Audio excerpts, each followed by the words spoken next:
আসসালামু আলাইকুম ওয়ারহমাতুল্লাহ। কখনো কি এমন হয়েছে চোখের সামনে সমুদ্র, পাশে পাহাড় আর বুকের ভিতর অদ্ভুত এক টান? মেরিন ড্রাইভ ধরে এগোতে এগোতে মনে হয় প্রকৃতি আজ সব রং একসাথে ঢেলে দিয়েছে।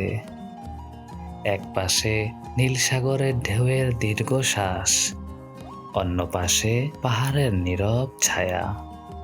এই পথ শুধু রাস্তা নয়, এটা এক অনুভূতির নাম। আজ এই অনুভূতিকে সঙ্গী করেই আমাদের যাত্রা কক্সবাজার থেকে শাহপরীর দ্বীপ।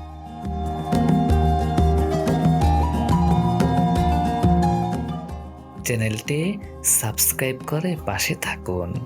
সামনে অপেক্ষা করছে আরও অনেক চেনা অচেনা গল্প, যেগুলো আমরা একসাথেই অনুভব করব।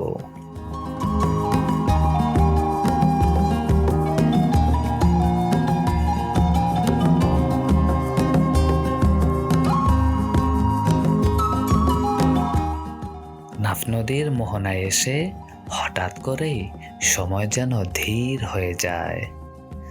দূরে তাকালে দেখা যায় আরেক দেশের মাটি, আর পায়ের নিচে শাহপরীর দ্বীপ।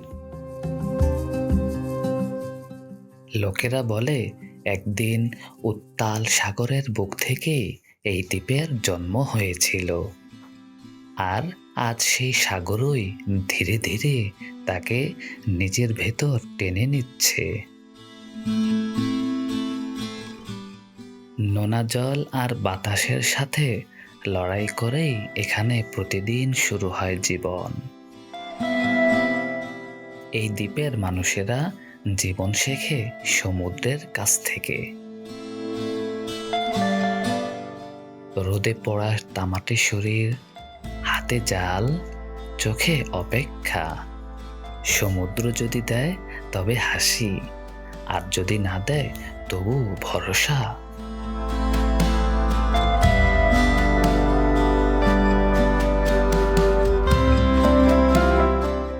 খোলা চাতালে শুকোয় শুটকি, রোদের নিচে জন্ম নেয় ধবধবে সাদা লবণ।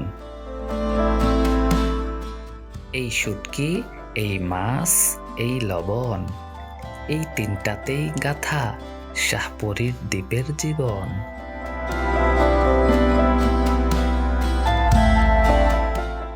শাহপরীর দ্বীপের এই মানুষদের কাছে বেলা 11টা থেকে 12টা। এই সময়টা কেবল দিনের মধ্যভাগ নয়, এটা তাদের ভাগ্য নির্ধারণের শ্রেষ্ঠ সময়।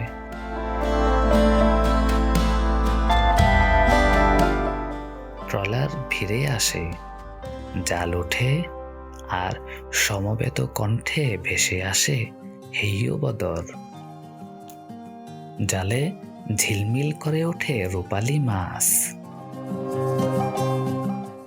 সমুদ্রের বুক চিরে আনা রূপালী সম্পদই তাদের টিকে থাকার শক্তি, তাদের বেঁচে থাকার আনন্দ।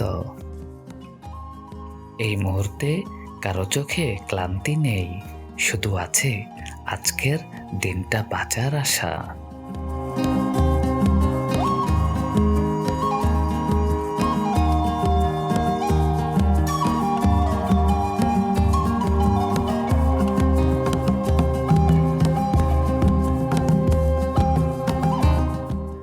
জেটি ঘাটে এই ভরা দুপুরে পরম ধৈর্য নিয়ে বসে আছেন মধ্যবয়সী করিম ভাই। হাতে ছোট একটা বড়শি, চারপাশের কোলাহল তাকে ছুতে পারে না। তার সমস্ত মনোযোগ নিবদ্ধ টুপ করে ডুবে যাওয়া ফাতনাটির দিকে।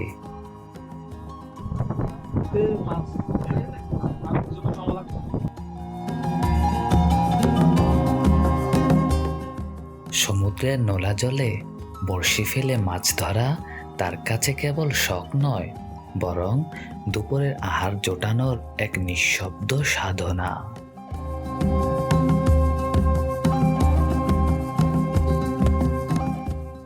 জেটির ঠিক অন্য পাশেই বইছে আধুনিকতার এক ভিন্ন হাওয়া। শহর থেকে আসা একদল পর্যটকের হাসিতে মুখর চারপাশ। কেউ দামি স্মার্টফোন উঁচিয়ে ধরছেন নীল আকাশের দিকে, কেউ বা জেটির রেলিংয়ে হেলান দিয়ে তুলছেন চমৎকার সব সেলফি। তাদের রঙিন পোশাক আর উচ্ছ্বাস জেটি ঘাটের ধুলোবালি আর নোনা গন্ধে এক নতুন মাত্রা যোগ করেছে। কেউ মাছ ধরেন বেঁচে থাকার জন্য, আর কেউ ছবি তোলেন স্মৃতি রাখার জন্য। একই জায়গা, দুটি আলাদা জীবন, অথচ সময় এখানে সবার জন্য একইভাবে বয়ে যায়।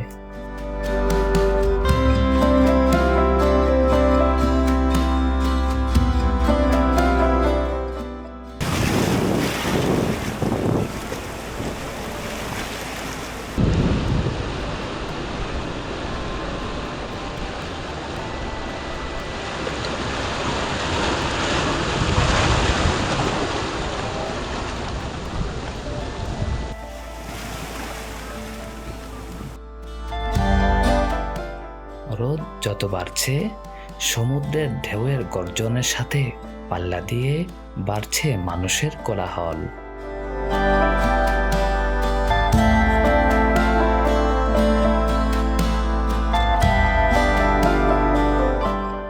দিন শেষে সবাই কিছু না কিছু নিয়ে বাড়ি ফেরে।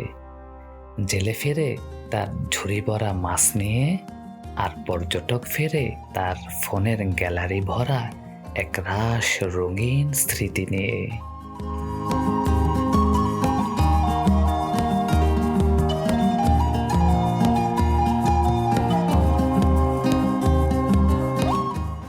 এই যে দেখছেন সারি সারি যে সাম্পানগুলা, এগুলা আমরা অনেকে কিন্তু দেখে থাকি রাস্তার দুই ধারে সারি সারিভাবে সাজিয়ে রাখে। এগুলো রাখা হয় যখন বর্ষার ভরা মৌসুমে পানিগুলো রাস্তা ছুঁই ছুঁই, ওই যে দেখা যাইতেছে ওখানে যে বেড়িবাঁধগুলা, ওই পর্যন্ত যখন পানি চলে যায় তখন এই সাম্পানগুলো ওখানে সাজিয়ে রাখা হয়। আর এখন শীত মৌসুম তো, তাই সাম্পানগুলাকে রাস্তা থেকে নামিয়ে এখানে সাজিয়ে রাখা হয়েছে।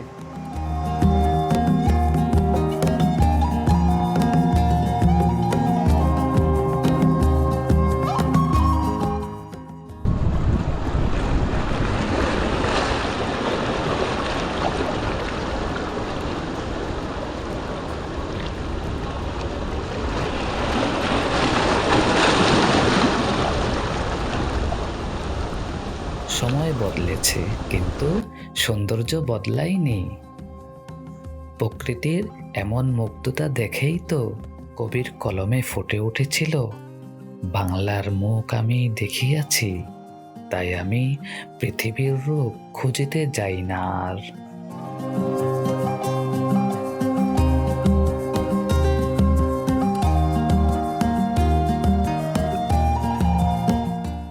এই অঞ্চল শুধু প্রকৃতি নয়, এখানে ইতিহাসও হাঁটে। শোনা যায় সম্রাট শাহ সুজা এই পাহাড় আর সমুদ্র দেখে মুগ্ধ হয়ে থেমে গিয়েছিলেন। পরে ব্রিটিশ আমলে ক্যাপ্টেন হিরাম কক্সের মানবিকতায় এই জনপদ পেয়েছিল নিজের নাম, কক্সবাজার।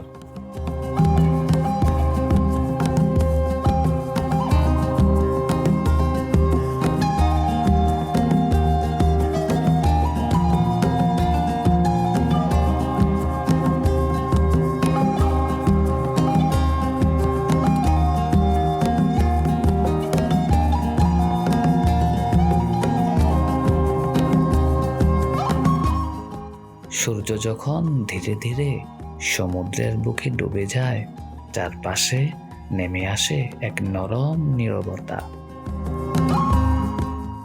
আজকের পথ চলা এখানেই শেষ, কিন্তু গল্পের শেষ নয়।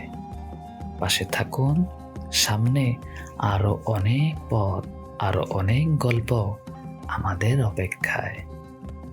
ভালো থাকুন, সুস্থ থাকুন। আল্লাহ হাফেজ।